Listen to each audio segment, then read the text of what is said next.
3장 1절부터 5절까지의 말씀이 되겠습니다. 우리 한 절씩 보시고 5절은 같이 보시겠습니다. 너는 이것을 알라. 말세에 고통하는 때가 이르러 돈을 사랑하며 교만하며 비방하며 부모를 거역하며 감사하지 아니하며 거룩하지 아니하며 무정하며 원통함을 풀지 아니하며 모함하며 절제하지 못하며 사나우며 선한 것을 좋아하지 아니하며 배신하며 조급하며 자만하며 쾌락을 사랑하기를 하나님 사랑하는 것보다 더하며 다 같이 경건의 모양은 있으나 경건의 능력은 부인하니 이 같은 자들에게서 내가 돌아서라. 아멘. 할렐루야. 이 시간 예배당에서 그리고 영상으로 함께하는 우리 모든 교우들에게 말씀의 깊으신 은혜, 또 성령의 충만한 역사하심이 함께하시기를 예수 이름으로 축원드립니다. 어떻게 추석 명절 잘 보내셨습니까? 이번 추석 명절은 코로나 상황 이후에 두 번째 맞는 추석 명절이었습니다. 지난해와는 달리 올해는 고속도로 정체가 있을 정도로 많은 분들이 가족을 만나는 그 시간을 또 애틋하게 맞이한 것 같습니다. 저도 서울에 계신 부모님을 뵙고 장인어른을 뵙고 그렇게 내려왔는데요. 그리고 나서는 또 수요 예배가 있어서 말씀 준비와 독서로 시간을 보내었습니다. 영의 양식을 준비하는 그 심정이 마치 어미가 자식들을 위해서 또 힘든 일을 하고 또 공부를 하고 지친 자식들을 위해서 어떤 영양가 있는 음식을 준비할까 하는 마음으로 이 무쇠솥에 밥을 안 치고 그렇게 식사를 준비하는 그 심정으로 그렇게 말씀을 준비했습니다. 그 영의 밥상 준비를 하는 것이 사실 저의 몫이죠. 그래서 어떤 말씀을 준비할까 고민 속에서 오늘은 회복 시리즈 7번째 시간으로 관계를 회복하십시오 라는 제목의 말씀을 함께 나누고자 합니다. 오늘 본문의 말씀을 보면 말세에 일어날 일들 가운데 말세에 고통이 있다 이렇게 말씀해 주고 있습니다. 한번 따라해 보십시오. 말세에 고통이 있다. 오늘 본문의 말씀을 보면 말세라고 하는 말을 쓰고 있는데 말세는 뭡니까? 예수님의 초림 처음 오셨을 때부터 시작해가지고 이제 부활 성천하셨죠. 그리고 이제 주님께 다시 오실 그날까지의 그 시기를 말세라고 합니다. 주님께서 다시 오실 그 시간까지 고통이 있다라고 말씀을 하는 거예요. 그 말세의 특징을 보게 되면 오늘 본문의 말씀을 보면 관계의 깨어짐이라고 하는 것을 볼 수가 있습니다. 그리고 그것을 회복할 노력을 하지 않고 그냥 방치해 둠으로써 많은 사람들이 아픔을 겪고 있다, 또 겪게 될 것이다 라고 하는 말씀을 주고 있는 겁니다. 그래서 말세의 시대상은 뭐냐 하면 세 가지인데, 먼저는 하나님과의 관계가 깨어지는 겁니다. 두 번째는 이웃과의 관계가 깨어지는 것입니다. 그리고 이 물질과의 관계도 깨어지는 것입니다. 하나님과의 예배의 관계가 무너져 버리는 거죠. 예배 대상이 하나님이신데 예배하기 싫은 거예요. 나를 경배하고 싶어 하죠. 내가 인생의 중심이고 내가 신이 되고 싶은 거예요. 그래서 하나님과의 관계가 깨어지는 겁니다. 그리고 이웃과의 관계에서도 서로 동등하게 존귀하게 여기며 사는 그런 관계가 아니라 수단으로 이용해 먹으려고 하고 또 대적으로 생각하는 그러한 마음을 먹기 때문에 관계가 깨어지는 것이죠. 그리고 물질을 숭배하게 됩니다. 그 소유를 또 물질, 돈을 유사 전능신으로 여기는 거죠. 그건 단지 수단일 뿐인데 그것이 목적이 돼버리는 거예요. 인생의 목표가 돼버리는 거죠. 그래서 아프다, 고통이 있다 라고 말씀을 하는 것입니다. 그래서 오늘날 수많은 이들이 이 문제 때문에 사실은 아파하고 힘겨워하고 있다는 것을 말씀해 주고 있습니다. 디모데후서 3장 2절 3절 말씀 제가 한번 읽어드릴게요. 사람들이 자기를 사랑하며 돈을 사랑하며 자랑하며 교만하며 비방하며 부모를 거역하며 감사하지 아니하며 거룩하지 아니하며 무정하며 원통함을 풀지 아니하며 모함하며 절제하지 못하며 사나우며 선한 것을 좋아하지 아니하며. 여기서 무엇을 발견할 수 있나요? 자기만 있어요. 자신만이 존재합니다. 타자, 곧 이웃이 없어요. 그리고 하나님도 없다라고 말을 합니다. 심지어는 부모도 없다고 말을 합니다. 이것이 깨어진 관계의 모습이라는 것이죠. 이것 때문에 고통을 겪는다는 것입니다. 심리학자인 알프레드 아들러라고 하는 사람이 있어요. 그가 그런 말을 합니다. 인간의 고민은 전부 인간관계에서 오는 고민이다 라고 말을 합니다.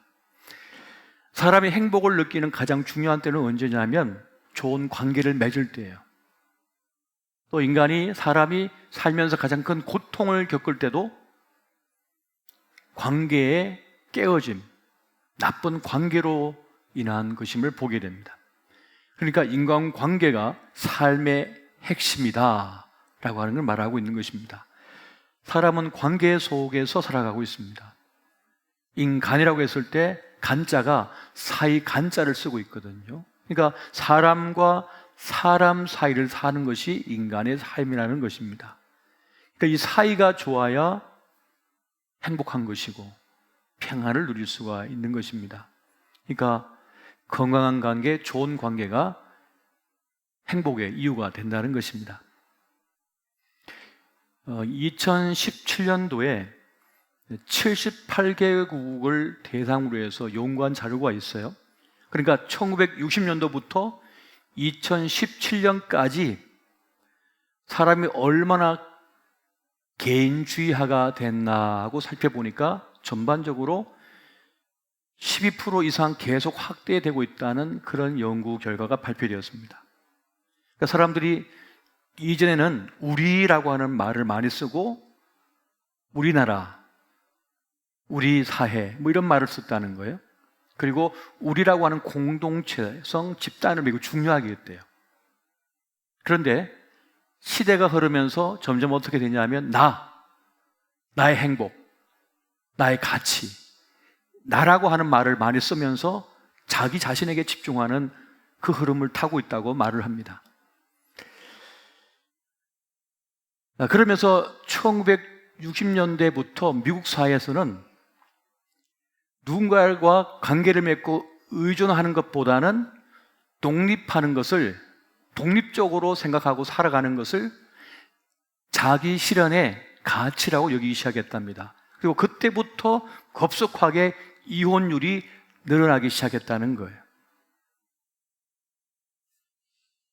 그러니까 상호 의존적인 삶을 인정하지 않고 나를 더 중요하게 여기는 그런 쇠퇴로 흘러갔다는 거죠. 그리고 그것은 전 세계적인 현상이라고 합니다. 근데 여러분, 사람 인자를 보면 사람이 서로 기대어 살아가는 거거든요. 사람은 의존적으로 살아가는 존재입니다. 그러니까 그렇게 세팅이 되어 있는 거예요. 창조의 하나님께서 그렇게 창조하신 거예요. 모든 자연 만물이 서로 의지하며 상호 보완적으로, 의존적으로 모든 게 지금 존재하고 있습니다. 자연 모든 생태계가 말이죠. 이것이 창조 섭리거든요. 그런데 인간의 이기적인 죄성은 나를 위하여 다 수단으로 쓰고자 하는 그런 죄성이 발현이 된다는 거죠. 촉발이 됐다는 거예요. 그래서 여러분, 과학이 발전하고 의학이 발전해서 수명이 늘어났지만 사람은 더 불행하대요. 그리고 현대인의 특징, 음식의 특징이 뭐냐면 점점점 더 사람들은 달콤한 것을 찾는답니다. 사실은 사과에도 수십 개의 종류가 있죠, 나라마다. 근데 점점 하나로 모아지고 있대요. 어떤 걸로? 단맛이 많이 나는 사과로. 원래 사과는 신맛도 있고요, 구수한 맛도 있고요, 좀 맛이 다 틀렸어요. 근데 그런 맛은 다 도태가 되고 오직 한 가지, 더 달콤한 거, 더 단 것만 찾는다는 거예요. 왜 그럴까? 사람은 외로울 때 달콤한 것을 찾는답니다. 씁쓸할 때 사람이 달콤한 걸 찾는데요. 그래서 더 달콤한 것이 팔려나가기 시작하더라. 상호 의존하며 서로 기대며 사는 존재인 인간이 그를 거부했을 때 더 불행감을, 고독감을, 고립감을 경험하고 있다는 것입니다. 그래서 결론이 뭡니까? 5절 말씀 보면 이러한 것들에서 돌아서라 이렇게 말씀합니다. 이러한 것들에서 돌아서서 사회 풍조, 세상 풍조를 따르지 말고 나를 따르라, 나의 가르침을 따르라 라고 주님께서 우리에게 말씀해 주고 있는 것입니다. 여러분, 사회적 고립감은요, 그 수치는요, 자살률을 파악하는 지수가 됩니다. 가장 중요한 지수가 사회적 고립감이에요. 그래서 설문조사나 심리검사를 할 때 그 문항을 다 풀고 나면 계산해 보면 나오는 게 있어요. 고립감. 그 사회적 고립감이 높은 사람이 자살할 가능성이 높은 거예요. 하나님께서는 우리를 서로 의존하게, 서로 기대며 살도록 그렇게 만드셨는데, 창조하셨는데, 인간의 욕심이 나만 살겠다고, 나만 중요하다고 그렇게 자기 것만 이기적인 생각에 몰입하다 보니까 불행을 자초하고 있더라는 것입니다. 이것이 말세의 고통이고 현대 우리 살아가는 삶의 아픔이 되고 있다는 것입니다. 그래서 여러분, 오늘 본문에서 우리가 주시는 메시지는 뭡니까? 그러므로 관계를 회복하라입니다. 한번 따라해 보십시오. 관계를 회복하라. 이것이 하나님께서 우리에게 주시는 메시지예요. 이 말세의 고통을 피하는 길은 뭐냐? 바로 관계를 회복하는 것입니다. 하나님과의 관계를 회복하는 것입니다. 이웃과의 관계를 회복하는 것이고, 물질과의 관계도 원래대로 회복하는 거예요. 여러분, 고린도전서 1장 9절 말씀 같이 한번 볼까요? 고린도전서 1장 9절 말씀. 자, 시작. 너희를 불러 그의 아들 예수 그리스도 우리 주와 더불어 교제하게 하시는 하나님은 미쁘시도다. 아멘. 주님도 우리를 부르셨대요. 하나님과 교제하게 하셨대요. 이 교제 코이노니아라고 하는 것, 이것은 죄로 말미암아 하나님과 우리 관계가 깨져버렸거든요. 그것을 십자가의 대속의 사건을 통하여 다시 연결시킨 거예요. 다시 교제 속, 사귐 속으로 들어오게 하셨다는 것입니다. 죄라고 하는 것은 모든 걸 깨트려버려요. 사람과의 관계를 무너지게 만들어버립니다. 죄가 들어오면요, 어떤 친밀했던 관계라도 깨져버려요. 죄가 들어오면 말이죠. 누군가를 시기하거나 질투하거나 미워하거나 욕심을 부리든지, 남을 나보다 나게 얘기해야 되는데 남을 깔아뭉개고 자기를 높이려고 할 때 그런 죄성의 모습들 때문에 결국 관계가 다 깨져버리는 것을 보게 됩니다. 하지만 반면에 사랑은 서로 붙여요. 서로 연결시켜요. 여러분, 사랑은 허다한 죄를 덮거든요. 사랑의 힘은 뭡니까? 허다한 죄를 덮어버리는 거예요. 그냥 그를 품어버리는 거죠. 상대방을 귀하게 여기는 그 마음이 그 관계를 다시 이어지게 만드는 것입니다. 그렇게 하나님께서는 우리를 사랑하셔서 찾아오셨고 우리의 죄를 십자가 대속으로 씻으신 다음에 그 친밀한 교제 사귐 속으로 우리를 끌어당기셨습니다. 그래서 우리는 주님 안에서 참 평안과 안식을 누리면서 참 인생의 길이 무엇인지를 깨닫게 되어졌습니다. 그리고 그 주님을 중심으로 주님의 그 날개 아래 사람들이 모여드는 거예요. 그 모여드는 과정 속에서 우리가 이렇게 만나게 된 거예요. 그러니까 하나님과의 이 수직적인 관계가 회복되면 그 주님의 날개 밑으로 들어간 우리들, 주님의 품에 안긴 우리들은 한 형제 자매가 되면서 사귐과 교제를 이루게 되는 수평적인 교제가 이루어지게 된 것입니다.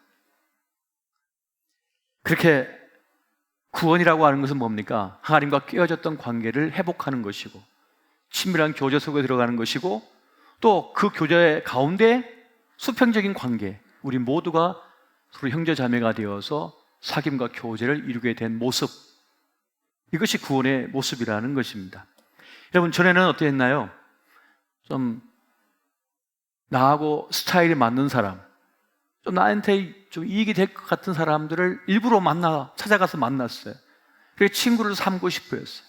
그런데 교회 안에서는 뭡니까? 내가 원하던 사람이 아니에요. 주님께서 만나게 한 사람이에요. 주님께서 보게 하여 주신 사람들이에요.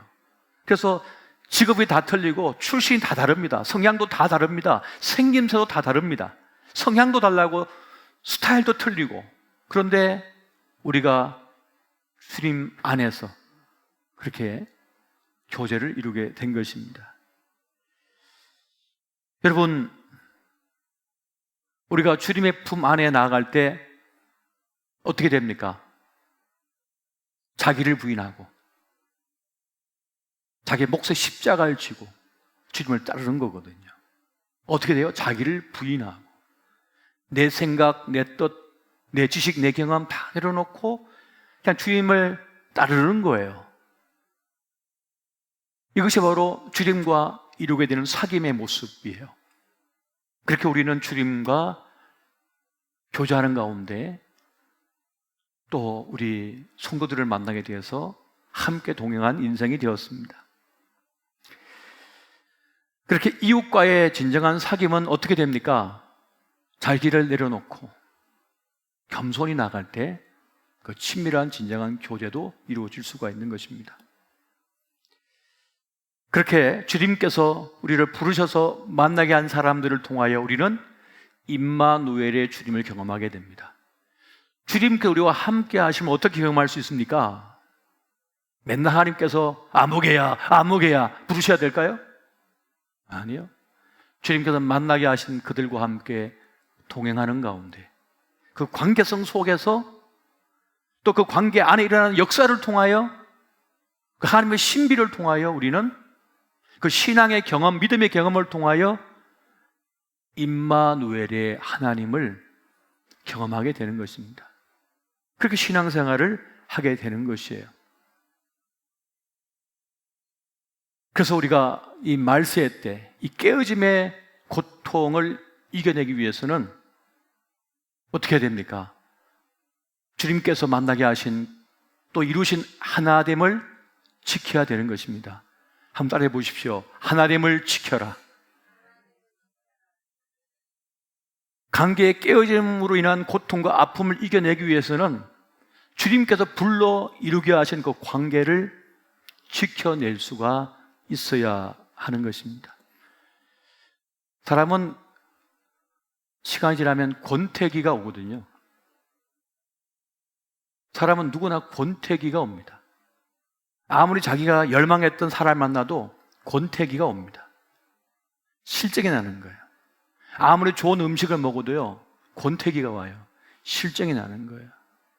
아무리 좋은 땅에 살아도요, 권태기가 와요.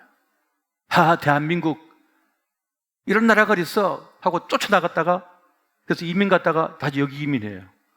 한국이 좋았네. 한국 대단한 나라네 하면서 다시 들어와요. 제가 아는 장로님도 하와이에 이민 가셨다가 몇 년 살다가 다시 돌아오셨어요. 한국이 좋다고.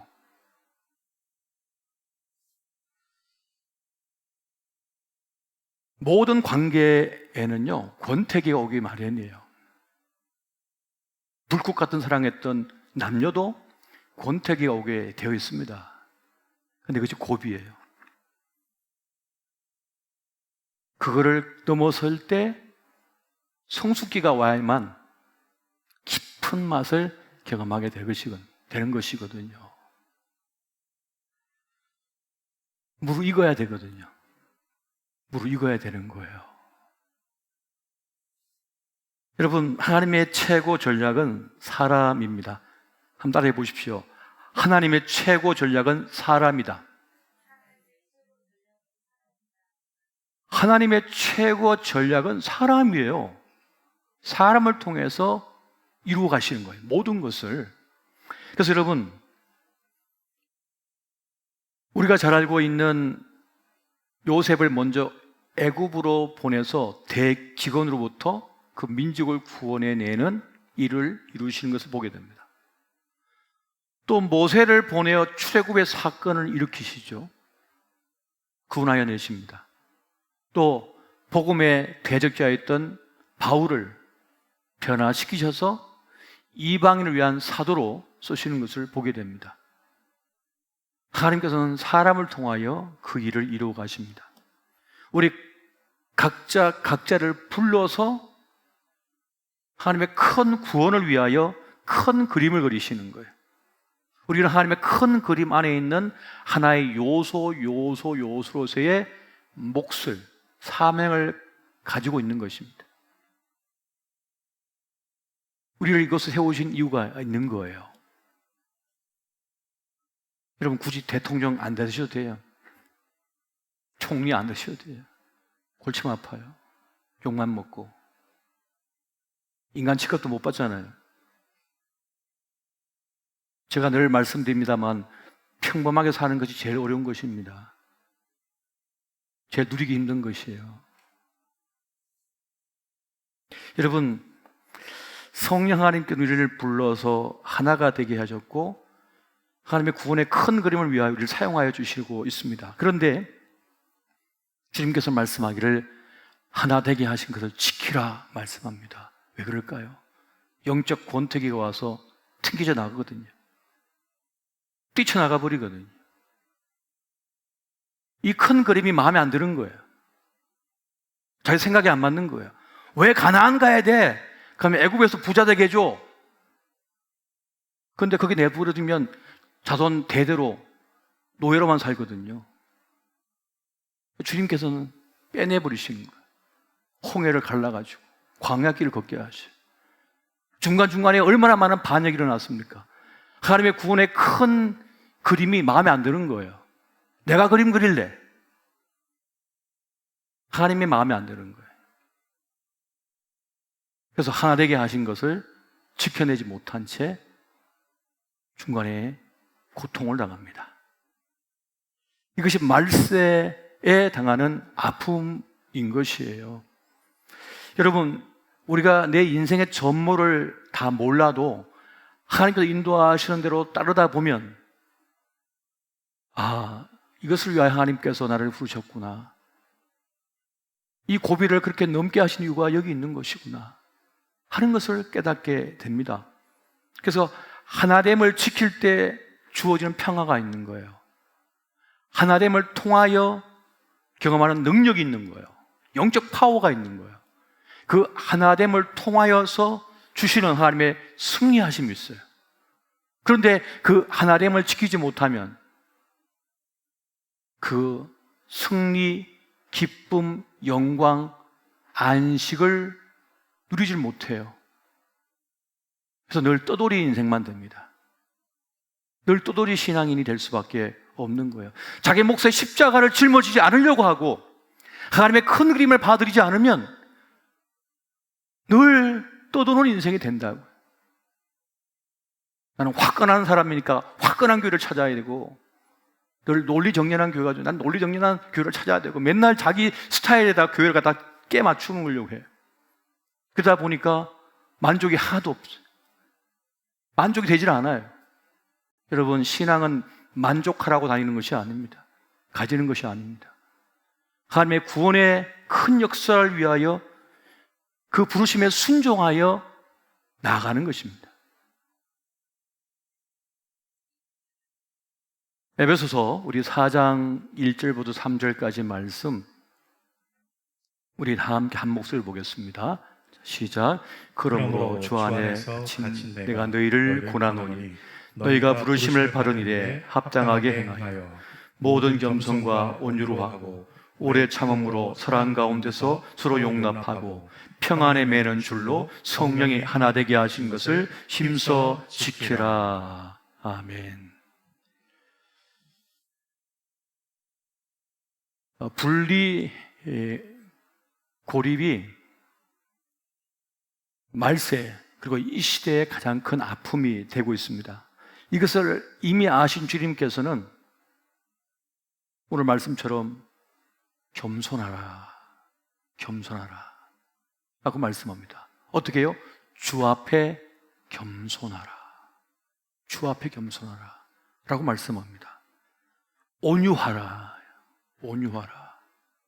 온유함으로 나아가라. 온유의 무슨 뭡니까? 야가생마가 길들여진 것이죠. 오래 참으라, 인내하라. 여러분 그냥 되는 게 있습니까? 세상에 기다려야 되는 거예요.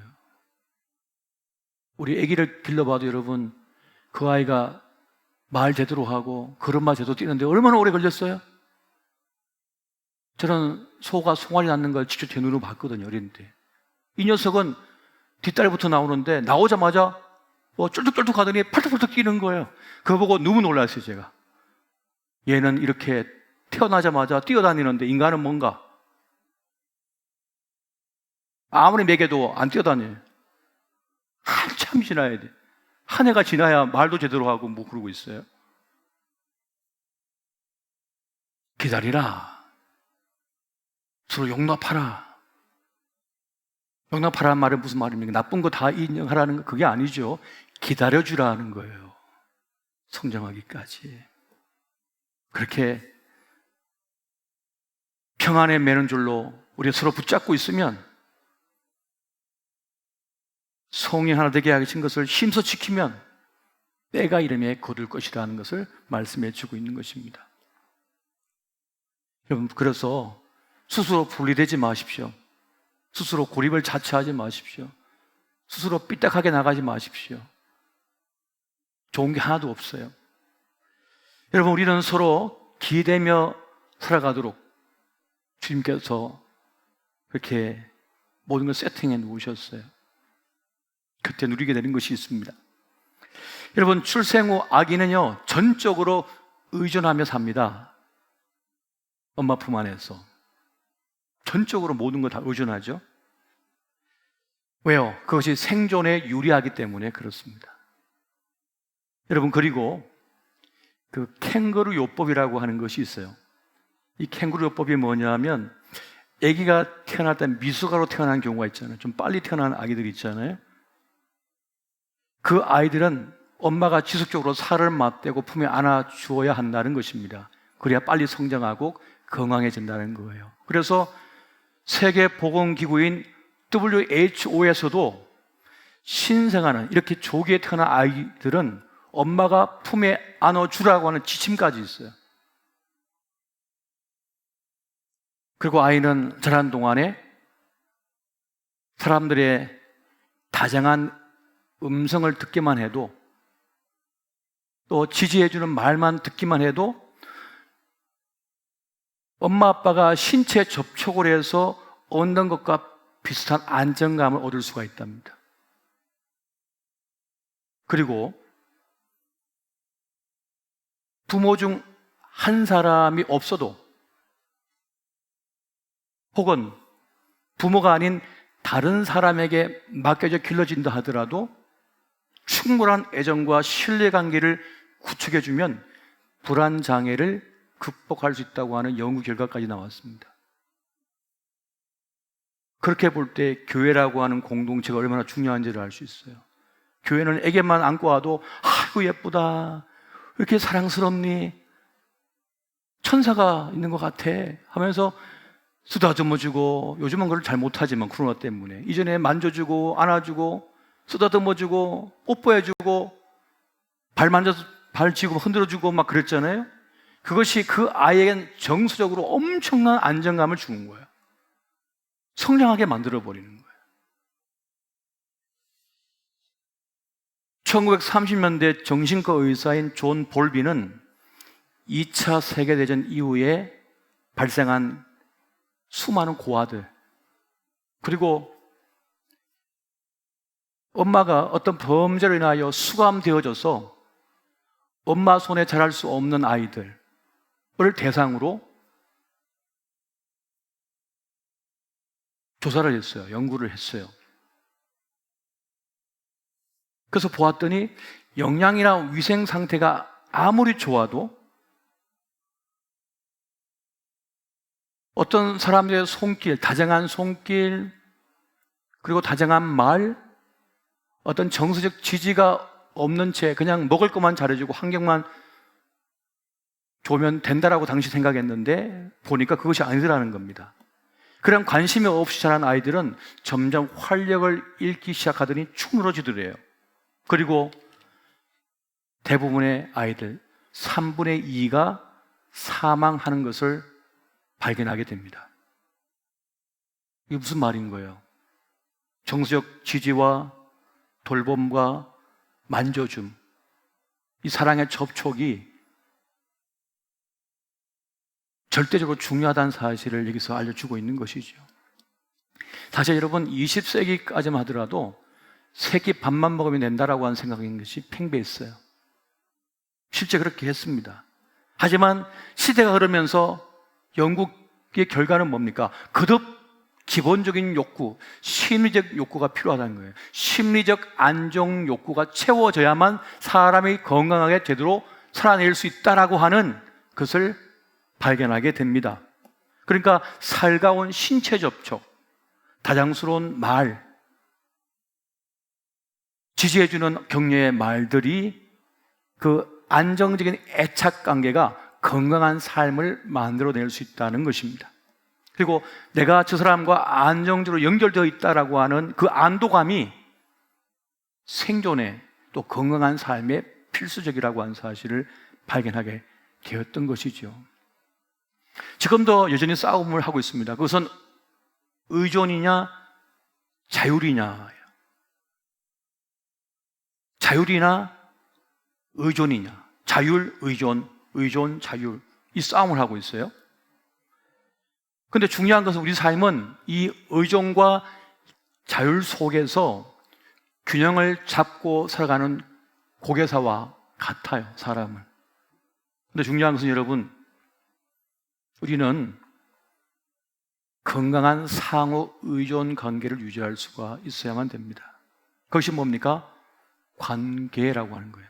건강한 관계. 어떤 사람들은 뭐 하나님을 믿어, 뭐 교회 다녀, 뭐 그런 말 무엇을 필요, 설교회 들어, 뭐 그런 말 하면 주목을 믿지 뭐. 누군가에게 의존하고 누군가 기대는 것을 나약합니다.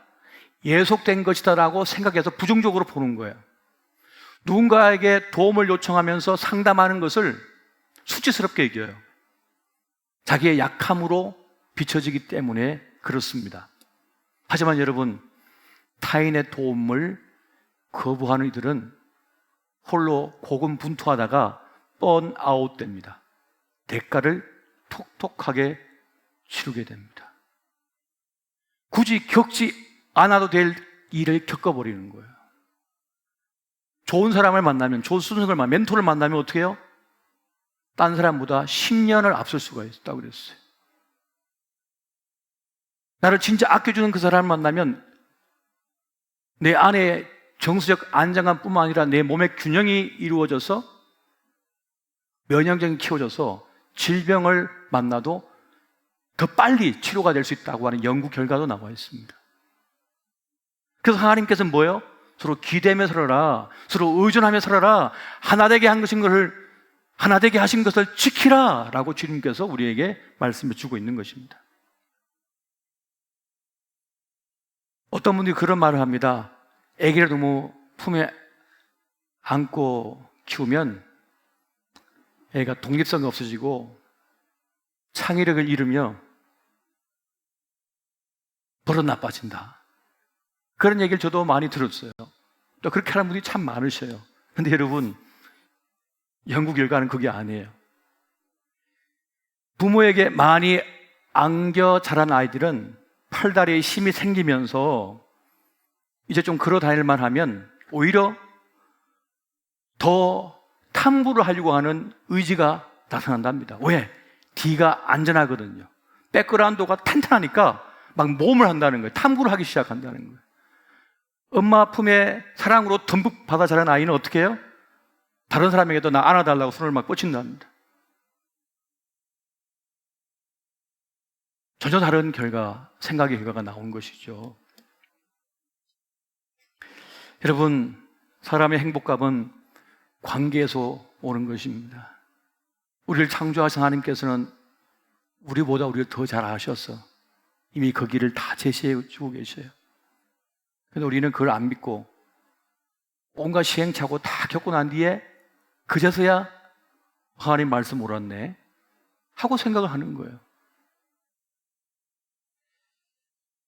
여러분, 사람들은 관계에 온기가 필요하답니다. 관계에 온기가 필요하대요. 애기들이 막 울고 보채고 할 때, 그러면 엄마나 누가 와서, 할머니가 와서 품에 안아주잖아요. 왜 그런가? 체온을 유지하고자 하는 본능이라 합니다. 그것이. 정서적으로 내가 홀로 있다라고 느낄 때 불안과 공포를 느끼면서 체온이 내려가요. 그래서 누군가의 안김으로써 체온이 다시 올라가죠. 그러면서 평안, 그러니까 생존 본능이라는 게 생존 본능이라는 것이죠. 그 접촉을 통해서 체온을 올리고 내가 평안하다라고 하는 것을 느끼면서 새근새근 잠을 자는 거죠. 그래서 안아주기는 아이들로 하여금 자기 삶에 대한 자신감을 갖게 한답니다. 나 이렇게 사랑받고 있어. 나 이렇게 지지받고 있어.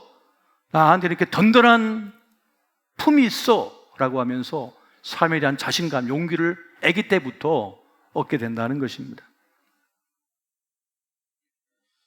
여러분, 고독감은 사람을 망가뜨립니다. 해칩니다. 많은 이들이 사람에게 상처받고 복잡한 세상 싫다고 다 산으로 들고 돌로 들어가고 들어가요. 그래서 스스로 고립을 자처합니다. 그러나 불행해요. 행복하지 않아요. 자, 그러면 우리가 어떻게 관계를 이뤄가야 합니까? 시인 칼리 지브라는 그런 말을 합니다. 함께 있되 거리를 두라.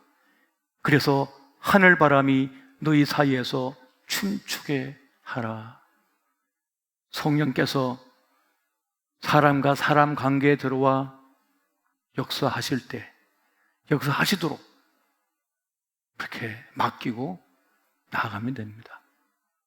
성령께서 누군가를 위하여 기도해 주라, 품어주라, 함께 주라 할 때 그 성령의 인도함을 따르면 돼요. 사단이가 와가지고 미워해라, 저주해라, 몰아붙여라, 고통스럽게 만들어라 하면서 압박을 하거든요. 성령께서는 우리에게 하나 된 것을 지키도록 축복해주고 사랑해주고 격려해주도록 몰아간다면, 사단이는 와가지고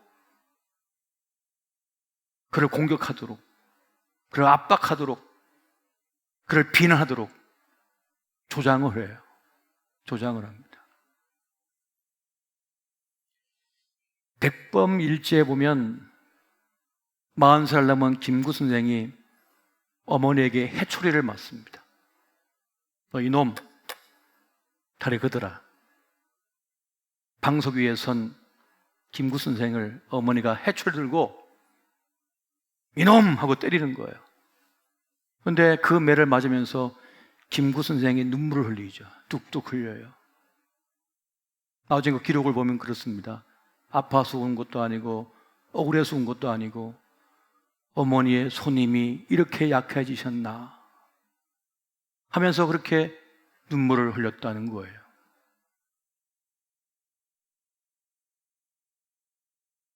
상대방을 배려하는 마음, 유하는 마음, 이것이 바로 관계를 지켜내고 회복하며 살려내는 길입니다. 이렇게 성령께서는 자꾸 우리에게 사랑을 권면하시고 사랑을 깨닫게 하시고 사랑을 선택하도록 하십니다. 여러분, 뒷담화하지 마십시오. 남을 폄하하지 마세요.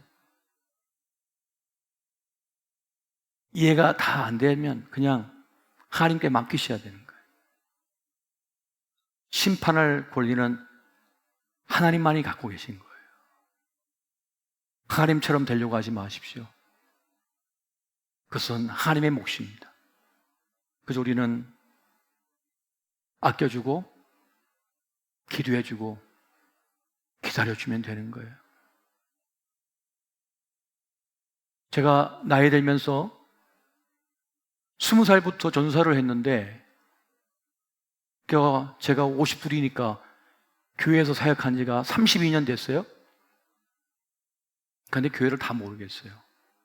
사람을 다 모르겠고 목회를 다 모르겠습니다.